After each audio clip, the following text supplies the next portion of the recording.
অসুস্থতার কারণে কোনো কাজ করতে ইচ্ছা করছে না। কিন্তু ওই যে কথায় আছে না, খেয়েছি পুরা গুড়, যেতে হবে সেমাইপুর। সংসার যেহেতু করছি তাহলে তো সংসারের কাজকর্ম করতেই হবে।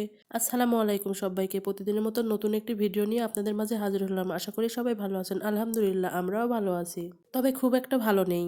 কারণ আমার সর্দি জ্বর হয়েছে, আপনাদের ভাইয়ের পায়ে একটু সমস্যা হয়েছে। তো রাতের বেলা আপনাদের ভাইয়াকে ওষুধ খেতে হবে, তাই রাতের বেলা একটু খিচুড়ি রান্না করছি। অনেকটা শীতও পড়ে গেছে, তার জন্য খিচুড়িটা খুব ভালো লাগবে তাই একটু রান্না করছি।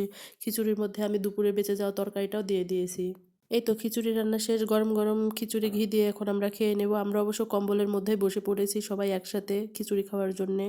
দুপুরে পেঁয়াজ কলি ভাজা ছিল, সেটাও নিয়ে নিয়েছি। যে যেটা খাবে সেটা দিয়ে খেয়ে নেবে।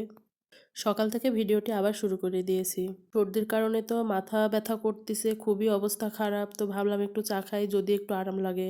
আমার কণ্ঠ শুনেই তো বুঝতে পারতেছেন কি যাতা অবস্থা, এতটাই কণ্ঠ খারাপ হয়ে গেছে সর্দির কারণে, কি আর বলবো। এই তো আমার চা বানানো শেষ, এখন সবাইকে চা দিয়ে দেব।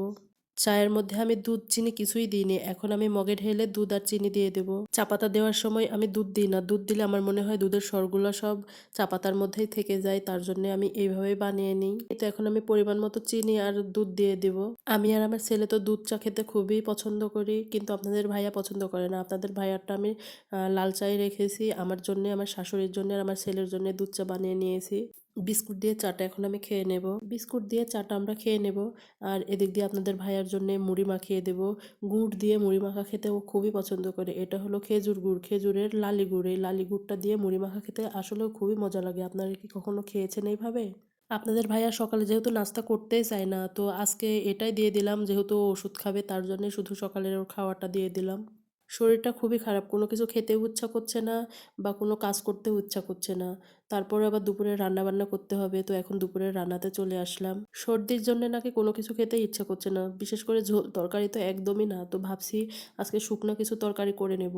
তো এখানে ডাল বড়া করব আর আলু ভর্তা করব আজকে। তো ডাল বড়ার জন্য এখানে আমি পেঁয়াজ, মরিচ, হলুদ গুঁড়া সব কিছু দিয়ে সুন্দরভাবে মাখিয়ে নিয়েছি। আর এখানে আমি বড়াটা এখন করে নেব। আজকে আমি বড়াটা দেখেন স্টিলের একটা প্লেটে করে নিচ্ছি। এটা দেখতেছি, মানে ট্রাই করতেছি আর কি, যে কেমন হয়। তো বাহ, বেশ সুন্দর হয়েছে বড়াগুলো। এই ইলেকট্রিক চুলাগুলোতে খুবই একটা সুবিধা, স্টিলের সব কিছু দিয়েই আপনি রান্না করতে পারবেন। যেমন আমি এখানে ডাল বড়া করে নিচ্ছি, এখানে আমি ডিম ভাজা করতে পারবো। কখনো কখনো এই প্লেটে আমি রুটিও সেঁকে নিই। আমার কাছে খুবই সুবিধা মনে হয়। এই তো এদিক দিয়ে আমার ডাল বড়াটা হয়ে গেছে। মুসমুসে ডাল বড়া খেতে খুবই মজা ছিল। আর এদিকে এখন আমি আলু ভর্তাটা করে নেব। নতুন আলু ভাতের মধ্যে দিয়ে আমি সেদ্ধ করে নিয়েছি। আলু ভর্তার জন্য এখানে আমি মরিচ ভাজা করে নিয়েছি, মরিচ ভাজা, কাঁচা পেঁয়াজ সাথে দিয়েছি, লবণ দিয়ে ভালোভাবে একদম মাখিয়ে নেব। ভর্তা বানানোর জন্য পেঁয়াজ মরিচ মাখানোটা যত সুন্দর হবে, ভর্তাটা খেতে তত সুস্বাদু হবে। নতুন আলুর ভর্তা খেতে তো দারুণ, দারুণ মজা। আমার ভর্তা করা প্রায় শেষ। এখন আমরা দুপুরের খাওয়ার দাওয়ার আয়োজনে চলে যাব। আপনাদের ভাইয়া খাবার সময় ভিডিও করাটা পছন্দ করে না, তার জন্য আর ক্যামেরা অন করতে পারি না। তো যে যেটা পছন্দ করে না সেটা না করাটাই ভালো। এই তো আমাদের আজকে দুপুরে খাবার ছিল ডাল বড়া, সাথে আলু ভর্তা, আর এই তো গরম গরম ভাত। আলহামদুলিল্লাহ, মজা করে ভাত খেয়েছি। ভিডিওর শেষ প্রান্তে একটা কথা, আমার ভিডিওটি ভালো লাগলে লাইক, কমেন্ট ও ফলো দিয়ে পাশেই থাকবেন। আজ তাহলে ভিডিওটি এ পর্যন্তই। সবার জন্য দোয়া করি, সবাই ভালো থাকবেন, আমাদের জন্যও সবাই দোয়া করবেন। আল্লাহ হাফেজ।